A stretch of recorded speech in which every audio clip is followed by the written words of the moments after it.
कराची में ई चालान सिस्टम को नाफिज हुए 1 माह मुकम्मल हो गया। ट्रैफिक कवानीन की खिलाफ वर्जियों पर 93,000 से ज्यादा ई चालान जारी किए गए। सिर्फ 30 दिन में ट्रैफिक पुलिस के खजाने में 71 करोड़ रुपए से ज्यादा जमा।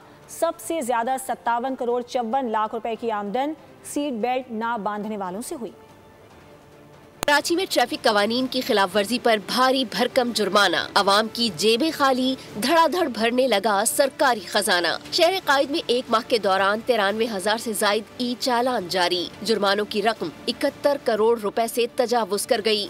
सबसे ज्यादा शामत सीट बेल्ट न बांधने वालों की आई। 57,541 ड्राइवर्स ने की 57 करोड़ 54 लाख रुपए की भरपाई। बगैर हेलमेट मोटरसाइकिल चलाने वालों के सर पर 11 करोड़ 11 लाख रुपए के जुर्माने आयद किए गए। तेज रफ्तारी भी पड़ी बहुत भारी। 2,699 चालान जारी। सुर्ख बत्ती की खिलाफ वर्जी पर 3,102, फैंसी नंबर प्लेट्स के इस्तेमाल पर 1,278, जबकि टिंटेड ग्लासेस वाली गाड़ियों पर 1,178 चालान जारी किए गए।